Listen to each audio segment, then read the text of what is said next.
জীবনের শেষ প্রান্তে গোয়ালঘরে ঠাঁই নিয়েছেন সরকারি চাকরিজীবী ছেলের বৃদ্ধ মা বাবা। সম্প্রতি এমন একটি অমানবিক অভিযোগ উঠেছে নাটোরের গুরুদাসপুর উপজেলায়। আমি এখন অথর্ব হয়ে গেছি, এই জন্যই এখন প্রায় 1 বছর ধরে গোয়ালঘরে ঠাঁই হয়েছে বৃদ্ধ বাবা মা ময়দান আলী ও জাহেদা বেগমের। এ কথা জানাতেই পাশ থেকে ছোট ছেলে রবিউল করিম রবি খেপে যান। এখানে থাকেন 1 বছর হলে? আরে না, হোস না, 1 বছর থাকবি মানে আমি তারপরে 1 বছর থাকবো না, 3 দিন আমি হয়ে যেতে, আমি নিজে যে আমি তার নিজে সাক্ষী হয়ে যে অন্য মানুষ নাকি। পরে ছেলে রবি চলে গেলে গোয়ালঘরে থাকার কথা বলতে গিয়ে কান্নায় ভেঙে পড়েন বৃদ্ধ বাবা ময়দান আলী। এ সময় সাংবাদিকরা তাকে সান্ত্বনা দেন।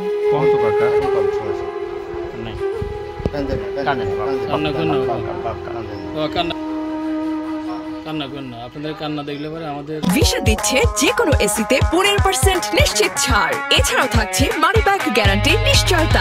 এসব ঘটনা নিয়ে স্থানীয় গণমাধ্যমে সংবাদ প্রচার হলে নড়েচড়ে বসেন ছেলে রবি ও তার স্ত্রী। বিভিন্ন মাধ্যমে প্রকাশিত সংবাদকে মিথ্যা দাবি করেন। তবে মা বাবার গোয়ালঘরে থাকার কারণ ব্যাখ্যা করলেও তাদের প্রতি অযত্নের অভিযোগ মানতে নারাজ ছেলে রবি। প্রচণ্ড রোদ চেতে যায়, তখন আমার ওই আব্বাই ঘরে রুমে থাকতে পারেন, আমার ফ্যানের বাতাসও গরম। তখন আমাকে বললো, বা তুমি আমাকে ওই ঠান্ডাতে বাতাসে নদীর ধারে হচ্ছে আমার গোয়ালটা, আজ 2 বছর হলে আমার গরু নাই ওই গোয়ালে পাকা করে ওটা একটা হাউস করা আছে। তাই আমার এই আব্বা 8-10 বার পেশাব করে, তা বললো বা আমি ওটি পেশাব করবো আর রাত্রিতে এসে বাসাতে শুয়ে থাকাবো, তা আমিও তাই করি। এ সময় তাদের 2 ভাইয়ের উপর ঈর্ষান্বিত হয়ে সাংবাদিক ডেকে মূল ঘটনাকে ভিন্নভাবে সরবরাহ করা হয়েছে বলেও অভিযোগ করেন তিনি। 8-9 জন সাংবাদিক, আমি 2 জন আসছিনি খালি, ওই 2 জন আসি ছবি টবি করিলে আব্বাই বাতাসে বসে আসলো, আমার মা আসলো না, মা পরে আইছে, মা আমার মামা পরে আইসে কিভাবে কি করি, মুরব্বী মানুষ তেরা সুদ করলো, যা কয় হয়, যা ও কাজে 6 মাস হলে আইসে ওইটি আমার আব্বা মানুষ, অসুস্থ মানুষ বলে যে হয়। নিজেদের ইচ্ছাতেই ছেলে গোয়ালঘরে চৌকি পেতে দিয়েছে বলে জানান বৃদ্ধা জায়েদা বেগম।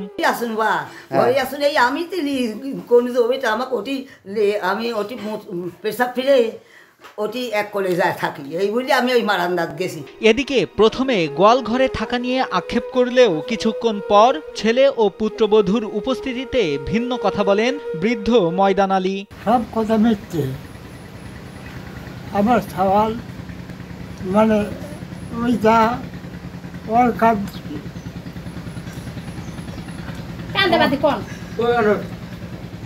ওর যে সাধ্য আছে তা ওই খরচপাতি দেয় বা দুসাদ দেয়, সব কিছু দেওয়ার পরে সব কিছু কাপড়ের বেটা বলছে। রাতে ঘরে ঘুমালেও সারাদিন বৃদ্ধ বৃদ্ধার অবসর কাটে ফাঁকা গোয়ালঘরে। এ কথা যেমন মা বাবার মুখে পাওয়া যায়, তেমনই স্বীকার করেন প্রতিবেশীরাও। সব দেখাশোনা করে ঘরে থাকে, ওই গরম লাগলে পরে ওই গোয়াল ঘরে থাকে, তারপর আবার নিয়ে আসি ঘরে শোয়া যায়। সেদিনে কয়েকটা লোক আছে কিভাবে উল্টাপাল্টা করে খিলি গেছে কি শুনে জানি না। ময়দান আলী ও জায়েদা বেগম দম্পতির 4 মেয়ে 2 ছেলে। মেয়েদের বিয়ে হয়ে গেছে। বড় ছেলে জাহাঙ্গীর আলম উপজেলা ভূমি জরিপ কর্মকর্তা, আর ছোট ছেলে রবিউল করিম রবি মাছ চাষি। নাইমুল হাসিব, কালবেলা।